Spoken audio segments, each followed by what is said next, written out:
All right, let's get right into it. Today, we're unpacking NVIDIA's huge announcement, the Rubin AI platform. This is a brand new generation of technology that's pretty much set to change the whole game for artificial intelligence. So it really all starts with one big question. We're all seeing AI just explode with new capabilities at this incredible pace. But what's the engine behind it all? Well, the answer is a never-ending, absolutely insatiable appetite for raw computing power. And to feed that appetite, NVIDIA is building a completely new engine for AI, one that's designed from the ground up to power the next great leap forward. And here it is. Say hello to the NVIDIA Rubin platform. Now, if you've been following this space, you know the Blackwell architecture was a huge deal. Well, Rubin is what comes next, and it's NVIDIA's next massive step. You know, the name itself tells you a lot. It's a tribute to Vera Rubin, an amazing American astronomer whose work on how galaxies rotate basically helped prove that dark matter exists. It's a really fitting choice, right? Just like she revealed these unseen forces that run the universe, this platform is designed to unlock new, unseen kinds of intelligence.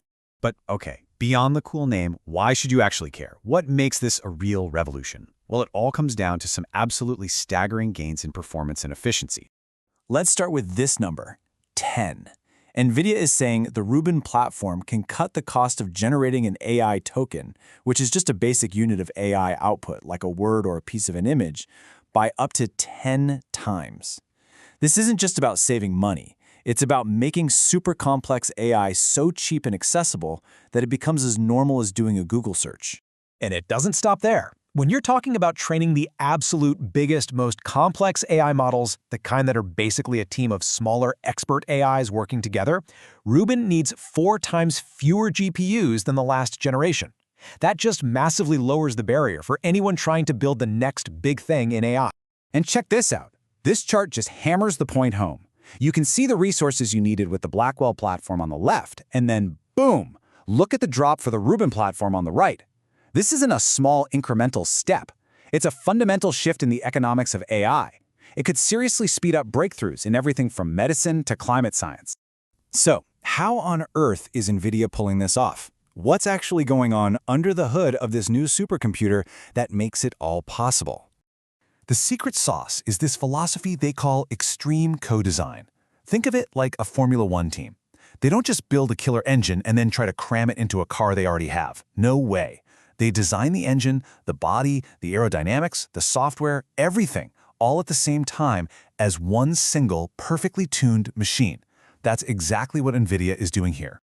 So, this whole system is built on a suite of 6 brand new, custom-made chips. Each one has its own special job, from raw computation to super fast networking, but they're all designed to work together in perfect harmony. Let's just look at the 2 most important parts, the brains and the brawn. First up, you've got the brains of the operation, the new NVIDIA Vera CPU. This thing is built for what's called agentic reasoning. So think of it like this. It's the difference between an AI that can answer a question you ask it and an AI that can actually go and plan your whole vacation for you. You know, booking the flights, the hotels, the activities, all on its own. And then you have the brawn, the NVIDIA Rubin GPU. This is the raw muscle. It's got a next-gen transformer engine, that's the core tech that makes things like ChatGPT work, and it's designed to just massively speed up how fast these AIs can think and spit out answers. Okay, so the tech sounds amazing on paper, right? But what really matters is if people will actually use it. And well, it looks like the biggest names in tech are all saying the same thing. They're in. We'll kick it off with Sam Altman from OpenAI. He's saying flat out that more compute power equals more intelligence, and that Rubin is what will help them keep scaling this progress. That's a huge stamp of approval from the company on the absolute bleeding edge. Next up, Mark Zuckerberg from Meta. He's focused on scale, talking about how Rubin could finally make it possible to get these super advanced AIs into the hands of billions of regular people. Then you've got Microsoft CEO Satya Nadella. He's framing Rubin as the backbone for what he calls AI superfactories. He sees it as a tool that's going to let developers create things we can't even imagine yet.